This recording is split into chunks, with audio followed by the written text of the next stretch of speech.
Hello student, welcome to my channel Sarvan lecturer. ये video class 10 सामाजिक विज्ञान के लिए सबसे ज्यादा इंपॉर्टेंट है। आपको इस वीडियो को पेपर देने से पहले जरूर देखना है, क्योंकि ये आप लोगों का एक वायरल पेपर है। इसमें बहुत सारे इंपॉर्टेंट क्वेश्चन है। जैसा आप लोगों का पेपर आने वाला है सामाजिक विज्ञान का 9 अप्रैल को, जो आप लोगों का सामाजिक विज्ञान का पेपर है, उसके लिए ये वीडियो आपके लिए बहुत ही ज्यादा इंपॉर्टेंट है। वीडियो को अंत तक देखना, वीडियो को लाइक कर देना, चैनल पर नया है तो सब्सक्राइब कर लेना। जैसा कि आपको पता है 70 नंबर का आप लोगों का पूर्णांक रहेगा सामाजिक विज्ञान में। आपके पास 3 घंटे 15 मिनट का समय रहेगा।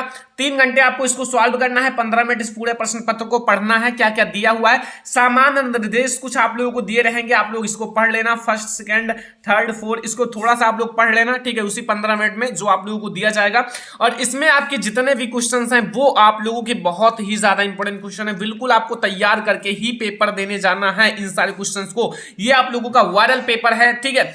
यहां आप लोगों का खंड का में आप देखो, सबसे पहले आप लोगों का बहुविकल्पीय प्रश्न रहेगा, ठीक है। बहुविकल्पीय प्रश्न जो बोर्ड एग्जाम के लिए बहुत ज्यादा इंपॉर्टेंट है। मैं आप लोगों को एक एक क्वेश्चन समझाने वाला हूं, ठीक है। वो वायरल पेपर आप लोगों का है। निर्देश, सबसे पहले देखो, निम्नलिखित विकल्पों में से सही उत्तर चुनकर उसे अपनी उत्तर पुस्तिका में लिखिए। तो पहला प्रश्न आप लोग देखो, यहां फ्रांस में गणतंत्र की घोषणा किस वर्ष हुई, ठीक है। तो आपके पास ऑप्शन है, देखो का आपका आ वाला ऑप्शन है 1815 ईस्वी, एंड बा है 1830 ईस्वी, सा है 1848 ईस्वी, एंड दा है 1871 ईस्वी। तो फ्रांस में जो गणतंत्र है उसकी आप लोगों की घोषणा किस वर्ष हुई थी, आप लोगों को पता होगा, मैंने पढ़ाया है 1848 ईस्वी को, ठीक है। याद रखना, बहुत ज्यादा इंपॉर्टेंट क्वेश्चन है आपके बोर्ड एग्जाम के लिए। ये पूरा आपको वायरल पेपर समझ कर ही जाना है, पूरा मैं आप लोगों को समझाने वाला हूं। दूसरा क्वेश्चन है कि गुलामगिरी का लेखक कौन था, गुलामगिरी का लेखक कौन था। ऑप्शन नंबर आ है डॉक्टर भीमराव रामजी अंबेडकर, एंड बा है ज्योतिबा फूले, एंड सा है आप लोगों का कैलाश विष्णु एंड वासनी देवी, एंड दा है आपका रामास्वामी नायकर, ठीक है। तो जो गुलामगिरी है, इसके जो आप लोगों के लेखक कौन है, वो है ज्योतिबा फूले। याद रखना, बहुत ज्यादा इंपॉर्टेंट क्वेश्चन है। जितना मैं आप लोगों को बता रहा हूं ये पूरा आप याद ही रखना है। आपका तीसरा क्वेश्चन है कि भारत वापस आने पर गांधी जी ने पहला सत्याग्रह कहां किया था, ठीक है। तो ऑप्शन नंबर आ है चंपारण, बा है आपका बारडोली, एंड सा है अहमदाबाद, एंड दा है खेरा। तो आप लोग याद रखना, सबसे पहला जो आप लोगों का सत्याग्रह हुआ था वो हुआ था चंपारण, ठीक है। तो ये आपके लिए बहुत ज्यादा इंपॉर्टेंट क्वेश्चन है। जितना क्वेश्चन से बता रहा हूं बिल्कुल तैयार कर लेना। और आपका 4 नंबर क्वेश्चन है, संविधान की 8वीं अनुसूची में कितनी भाषाओं को मान्यता दी गई है। ऑप्शन नंबर आ है 20, एंड बा है 21, सा है 22, और दा है 23। तो इसमें आप लोगों का कौन सा ऑप्शन सही है, आपका 8वीं सूची में पूछा गया है। तो 8वीं सूची में कुल आप लोगों का 22 भाषाओं को मान्यता दी गई है, ठीक है। एंड आप लोगों का 5वां क्वेश्चन है कि निम्नलिखित में से किसमें महिलाओं के लिए आरक्षण की सुनिश्चित है, महिलाओं के लिए आरक्षण सुनिश्चित है। आ ऑप्शन है विधानसभा में, एंड बा है आप लोगों का लोकसभा में, सा है पंचायती राज संस्थाओं में, एंड डा है राज्यसभा में। तो इसमें आप लोग याद रखना, इसको इन सारे क्वेश्चंस को मैंने पढ़ाया है, ठीक है। ऑब्जेक्टिव क्वेश्चन जब मैंने पढ़ाया था अभी कल ही, तो इसमें पंचायती राज संस्थाओं में आप लोगों का बिल्कुल राइट है, ठीक है। तो ये आपका बिल्कुल राइट है। यहां से देख सकते हो इन सारे क्वेश्चंस को मैंने पढ़ाया है, तो देख सकते हो पेपर में आया हुआ है, बहुत ज्यादा इंपॉर्टेंट है। देखो, संविधान में उल्लिखित 3 सूचियों में से निम्नलिखित में से कौन सा विषय समवर्ती सूची में शामिल है। आ है शिक्षा, सा है आपका पुलिस, बा है कृषि, एंड दा है आपका रक्षा। तो आपको पता होगा शिक्षा जो है ये समवर्ती सूची में शामिल है। तो यहां से आप देख सकते हो आपसे 6 ऑब्जेक्टिव क्वेश्चंस पूछा गया है। इसमें जितने भी वायरल पेपर में ऑब्जेक्टिव क्वेश्चंस हैं ये बोर्ड एग्जाम के लिए बहुत ज्यादा इंपॉर्टेंट है। तो आप लोग बिल्कुल तैयार करके ही जाना। फिर यहां आप लोगों का अति लघुत्तरीय प्रश्न है, अति लघुत्तरीय 2-2 नंबर का। देखो, पहला है 7वां क्वेश्चन कि जर्मनी के एकीकरण में सबसे महत्वपूर्ण योगदान किसका था, और जर्मन राष्ट्र का प्रथम सम्राट कौन घोषित किया गया। 2 नंबर का क्वेश्चन है, बहुत आसान सा क्वेश्चन है, आप लोगों को पता होगा, ठीक है। बहुत ज्यादा इंपॉर्टेंट क्वेश्चन है, ओके। तो यहां आप लोगों को इसका आप लोगों को लिए एक मैराथन वीडियो आएगा, ठीक है। एक मैराथन वीडियो आने वाला है सामाजिक विज्ञान का, जिसमें पूरा सामाजिक विज्ञान एक ही वीडियो में रहेगा, कोई चिंता नहीं रहेगा। उस वीडियो को देखने के बाद आप लोग 70 में 70 नंबर करके आओगे बोर्ड एग्जाम में, क्योंकि सामाजिक विज्ञान में आप लोग टॉपर बन के आओगे, ठीक है। पहले ये आप लोगों का वायरल पेपर समझ लो, फिर उसको भी मैं आप लोगों को प्रोवाइड करने वाला हूं। गांधी जी ने अपनी पुस्तक हिंद स्वराज में आपका असहयोग आंदोलन के पक्ष में क्या तर्क दिया। 2 नंबर का ये क्वेश्चन है कि गांधी जी ने अपनी पुस्तक हिंद स्वराज में असहयोग आंदोलन के पक्ष में क्या तर्क दिया, इसको आपको बताना है। बहुत आसान सा क्वेश्चन है, इन सारे को मैं आप लोगों को पढ़ाया हूं, ठीक है, और पढ़ाने वाला हूं मैराथन वीडियो में। या फिर आप लोगों का देखो 9वां क्वेश्चन है, यदि आपका सत्तारूढ़ दल धर्म को शासन का आधार मानता है तो उससे क्या हानि होगी, 2 तर्क दीजिए। आपका 2 मार्क्स का है।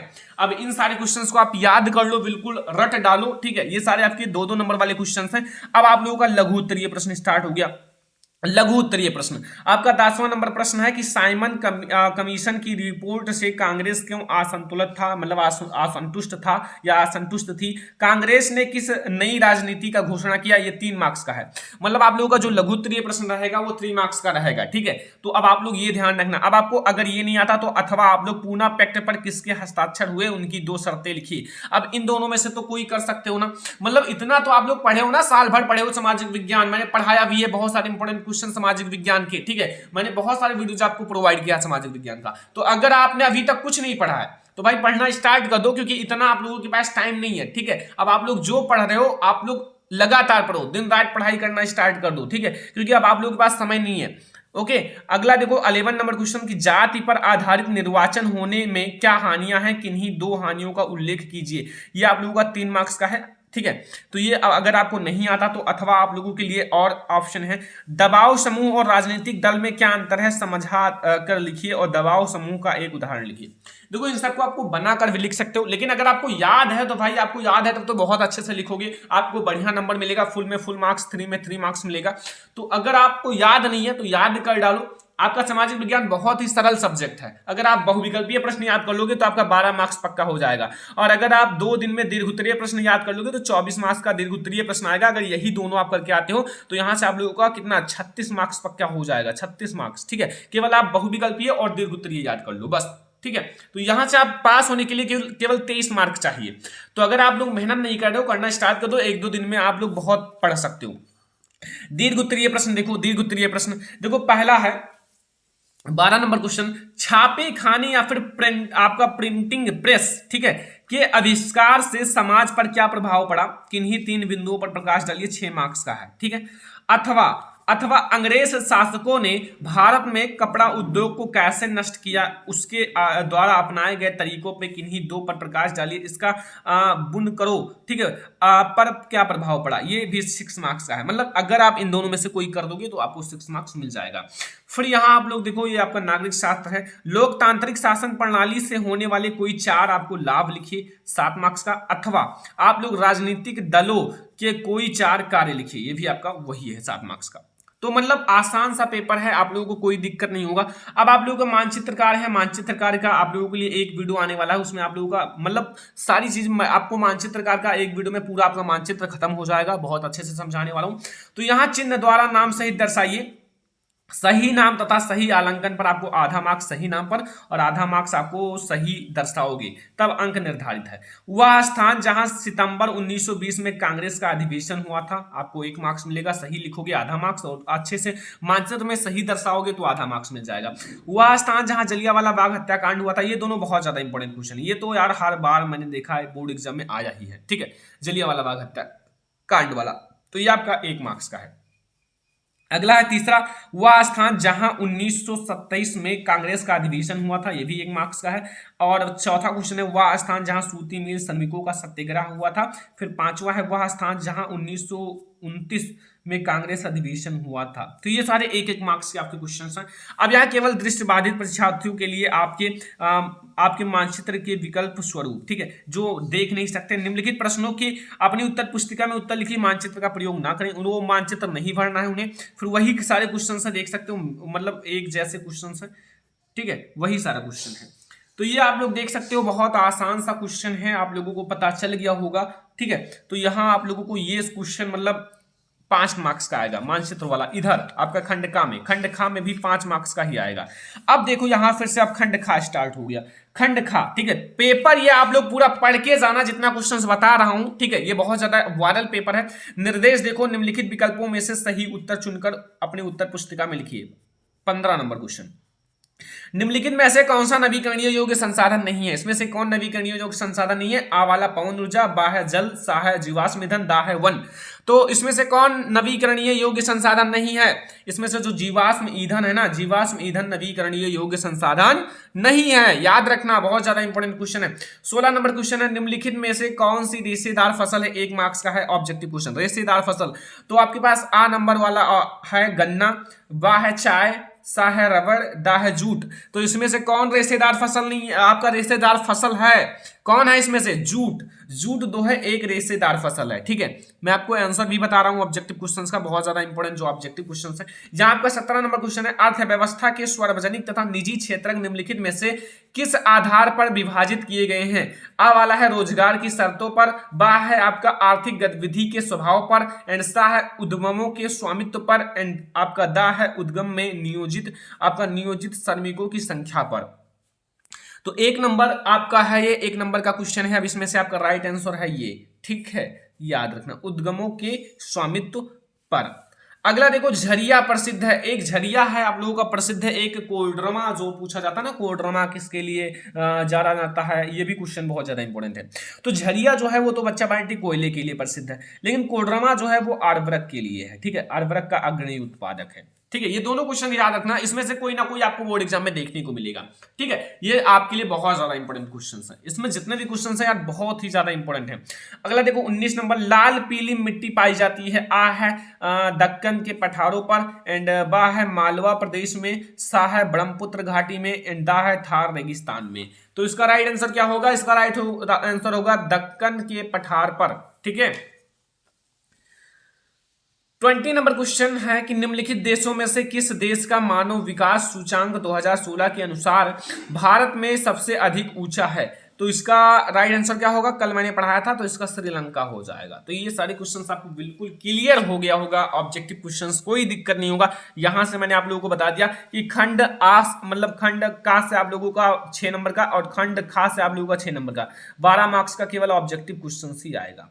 तो अब आप लोग देख सकते हो ऑब्जेक्टिव क्वेश्चन सामाजिक विज्ञान के लिए कितना ज्यादा इंपॉर्टेंट है। अब आप लोग अति लघुत्तरीय प्रश्न, इसमें भी 6 ही मार्क्स का आएगा। जैसे प्रछन्न या छुपी बेरोजगारी से क्या समझते हो? प्रछन्न या फिर छुपी बेरोजगारी से आप क्या समझते हो? ये आपका 2 मार्क्स का क्वेश्चन है। ठीक है, एंड यहाँ आपका 22 नंबर क्वेश्चन है, किन्हीं 2 राज्यों का नाम बताइए जहां काली मिट्टी पाई जाती है और इस मिट्टी पर मुख्य रूप से कौन सी फसल उगाई जा सकती है? देखो, काली मिट्टी पर तो भाई कपास की खेती की जाती है। मैंने क्या बताया था? का से काली मिट्टी, का से कपास। ठीक है, तो वैसे तो आपको पता होगा। यहाँ 23 नंबर क्वेश्चन है, सब 2-2 मार्क्स के। औपचारिक तथा अनौपचारिक ऋणों से कोई 2 आपको अंतर लिखना है, 2 मार्क्स। मतलब यहाँ से आपको खंड खा में भी 6 मार्क्स का आपका अति लघुत्तरीय प्रश्न पूछा जाएगा। तो आपके 12 मार्क्स हो गए ना। खंड का में 6 नंबर का आपका अति लघुत्तरीय प्रश्न, और खंड खा में भी यानी कि 6-6 यानी कि 12 मार्क्स का आपका क्या आएगा? अति लघुत्तरीय प्रश्न, दोनों मिलाकर। ठीक है, यहां से समझ में आ गया। लघुत्तरीय प्रश्न पर आप लोग फोकस करो। यहां पर आपका 24 नंबर क्वेश्चन है, धात्विक खनिज किसे कहते हैं? ऐसे 2 खनिजों के नाम लिखिए। ये आपका 3 मार्क्स क्वेश्चन है। ठीक है, 2 खनिज का नाम आधा मार्क्स का है, और धात्विक खनिज का नाम बताओगे, मतलब परिभाषा बताओगे, तो 2 मार्क्स मिलेगा। और या फिर अथवा ऊर्जा के परंपरागत स्रोत किसे कहते हैं? भारत में खनिज तेल के 2 क्षेत्रों के नाम लिखिए। ये भी आपका 3 मार्क्स का है। फिर यहाँ 25 नंबर क्वेश्चन है, अर्थव्यवस्था के असंगठित क्षेत्र में श्रमिकों की किन्हीं 3 समस्याओं का उल्लेख करो। 3 मार्क्स का है। अगर आपको ये नहीं आता तो आप इसको कर सकते हो। महात्मा गांधी राष्ट्रीय ग्रामीण रोजगार गारंटी अधिनियम 2005 मनरेगा के उद्देश्य लिखिए। 3 मार्क्स का। मतलब यहां से आपको फिर आपको खंड खा में 6 मार्क्स का आपका लघुत्तरीय प्रश्न देखने को मिला। खंड का में भी 6 मार्क्स का आएगा, खंड खा में भी 6 ही मार्क्स का आएगा। क्या? लघुत्तरीय प्रश्न। तो यहां से आपको पता चल गया लघुत्तरीय प्रश्न सारे का वीडियो आने वाला है। लघुत्तरीय का भी आएगा, दीर्घोत्तरीय का भी आएगा। केवल आप लोग चैनल को सब्सक्राइब करके जुड़ जाओ, सारी चीजें मैं आप लोगों को पढ़ाने वाला हूं। ठीक है, अब दीर्घोत्तरीय प्रश्न की बारी है।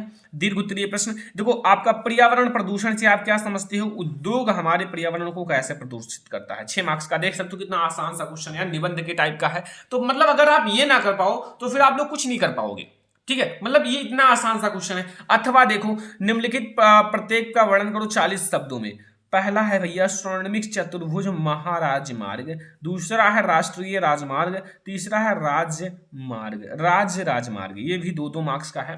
वैसे ये क्वेश्चन आप लोगों को दिख रहा होगा, ये टिप्पणी के टाइप का है। ठीक है, अगला देखो 27 नंबर, व्यापार और निवेश नीतियों का उदारीकरण वैश्वीकरण प्रक्रिया किस प्रकार सहायता करती है, 6 मार्क्स का। अगर आपको ये नहीं आता तो उपभोक्ता जागरूकता की आप लोगों को आवश्यकता पर प्रकाश डालिए, ठीक है। ये भी क्वेश्चन मतलब 6 मार्क्स का, आप किसी भी को भी कर सकते हो। तो ये सारे क्वेश्चन आप बिल्कुल याद कर लेना। और मैंने आप लोगों को जो मॉडल पेपर कल आप लोगों को दिखाया था, मतलब जो यूपी बोर्ड एग्जाम का था, वो भी बिल्कुल तैयार ही कर लेना। मानचित्र कार्य देख लो, मानचित्र कार्य में इसमें आप लोगों का 5 नंबर का मानचित्र कार्य इसमें भी देखने को मिलेगा। 28 नंबर क्वेश्चन में पहला, महाराणा प्रताप मतलब सॉरी राणा प्रताप सागर बांध आपको इस प्रकार से ये डब्बा के टाइप का चिन्ह द्वारा नाम से 1 मार्क्स का, ठीक है। पहले आप ये बताओ कि मतलब बांध है द्वारा नाम से ये कहाँ है, फिर उसको आप चिन्ह द्वारा दर्शाओ। दूसरा, चाय उत्पादन का एक क्षेत्र, चाय उत्पादन का एक क्षेत्र इस चिन्ह से और चिन्ह द्वारा नाम सहित, ठीक है। लौह इस्पात उद्योग एक केंद्र, ये देखो ये इस त्रिभुज के टाइप का चिन्ह द्वारा नाम सहित। फिर यहाँ चौथा, रांची नगर इस 2 गोले के द्वारा चिन्ह द्वारा नाम सहित, 1 मार्क्स का है। 5वां, नर्मदा नदी चिन्ह द्वारा नाम सहित, तो ये भी आप कहीं देख सकते हो। ये सारे बहुत ज्यादा इंपॉर्टेंट आपके मानचित्र हैं। अब आपको ये भैया दृष्टि बाधित के लिए सेम वही है, ये देख सकते हो, सेम वही क्वेश्चन है, ठीक है। तो बिल्कुल आप लोगों को समझ में आ गया होगा, कोई दिक्कत नहीं होगा। तो ये है सामाजिक विज्ञान का एक वायरल पेपर जो आप लोगों को पूरा सॉल्व करके ही पेपर देने जाना है बोर्ड एग्जाम में। और आप लोगों के लिए और भी मैं आप लोगों को सामाजिक विज्ञान के बहुत ज्यादा क्वेश्चन सुनाने वाला हूँ। शाम को आप लोगों को एक मैराथन वीडियो सामाजिक विज्ञान का मिलने वाला है, तो सभी लोग तैयार रहना मैराथन वीडियो देखने के लिए, ठीक है। तो आप लोग बिल्कुल तैयार रहना, ठीक है। तो ये आपके लिए बहुत ही ज्यादा इंपॉर्टेंट वीडियो है। तो ये वीडियो पसंद आया हो, वीडियो को लाइक करना, शेयर करना अपने फ्रेंड्स के साथ। चैनल पर नए आए हो तो सब्सक्राइब कर लेना। और हम लोग शाम को एक मैराथन वीडियो देखने वाले हैं सामाजिक विज्ञान का, तो सभी लोग तैयार रहना। फिर हम लोग मिलेंगे नेक्स्ट इंपॉर्टेंट सामाजिक विज्ञान की वीडियो के साथ। तब तक के लिए धन्यवाद।